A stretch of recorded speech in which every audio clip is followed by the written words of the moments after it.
So recently Aaron O'Toole shared his farewell speech in Parliament. If you don't already know, Aaron O'Toole was the previous leader of the Conservative Party of Canada, the official opposition, and lost with a relatively unsuccessful campaign in the 2021 federal election. Recently O'Toole stepped down as the MP or Member of Parliament for Durham and shared his last words in Parliament. What he said was quite shocking, but not entirely uncalled for, considering the progressive undertones he brought to the Conservative Party. In my final moments, in my last time in this chamber, Mr. Speaker, I want to share my thoughts with my fellow parliamentarians. Over a century ago, Prime Minister Borden said this about a Canada coming together to meet the challenges of its age. Quote, "In the awful conditions which confront the world today, why should the political future of any individual or the political fortunes of any party stand for one moment across the path of a great national purpose?" O'Toole brings up this, at first, kind of patriotic idea of a national purpose.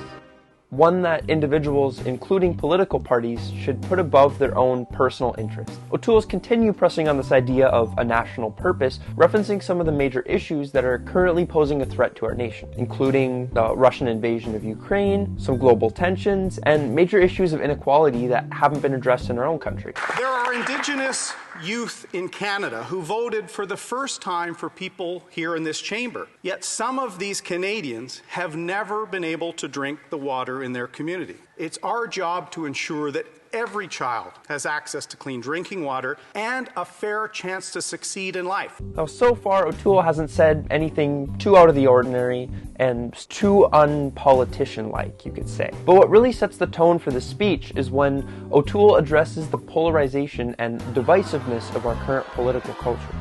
Instead of leading, instead of debating our national purpose in this chamber, too many of us are often chasing algorithms down a sinkhole of diversion and division. O'Toole calls out this relatively new and growing political approach known as performance politics, which I believe is partially responsible for the political adoption of social media. Now, obviously politicians have been using social media for quite a while now, but the motive behind it has recently changed. We are becoming elected officials who judge our self-worth by how many likes we get on social media, but now not how many lives we change in the real world. Performance politics is fueling polarization. Virtue signaling is replacing discussion. And far too often, Mr. Speaker, we're just using this chamber to generate clips, not to start national debates. Social media did not build this great country, but it is starting to tear its democracy down.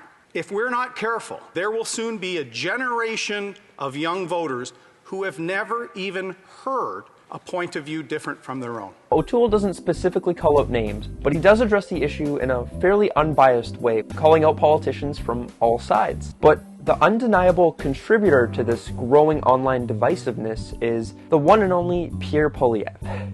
He's woke, and so Canadians are broke, Mr. Speaker. Prime Minister famously said, and I quote, "I no longer have dealings with the way our family fortune is managed." Good problem to have, Mr. Speaker. The high school drama teacher over here accuses others of liking the sounds of their own voices. This from a guy who, if he were made of chocolate, he would eat himself, Mr. Speaker. Now, I'm not saying that other politicians from all sides aren't jumping onto this bandwagon, but Poilievre has been very active, being very personal in his attacks towards other politicians and when discussing some of the major issues Canada is facing. I mean, just listen to this. Speaker, I was a high school teacher before getting into politics, and I'm having a little trouble remembering what exactly the job that the Leader of the Opposition had before getting into politics. Yes, and he left right in the middle of the semester, and I'm having trouble remembering why.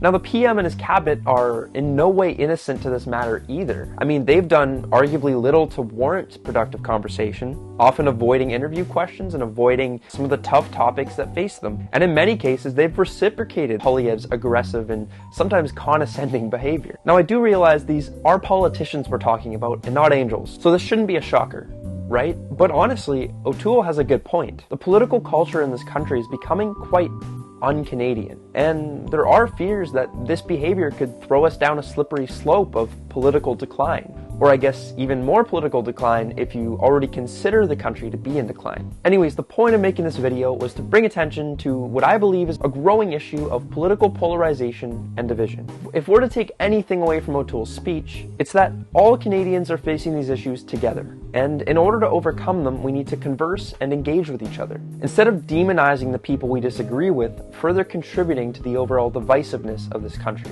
And I'm going to say this again, I believe this comes from all sides of the political spectrum. Some maybe more than the other, but the point is, it's bad. In the end, we're all Canadians who want the best for our country, albeit in ways others may not understand or agree with. But I think we have to put our differences aside when it comes down to real issues that threaten the stability and really future of our country. I think this is very dangerous and scary, but at the same time, I believe that this is opportunity that we can try to tackle this divisive culture and really just focus on moving forward as a country and agreeing to disagree on issues instead of having temper tantrum like we are toddlers who can't get the candy that they want.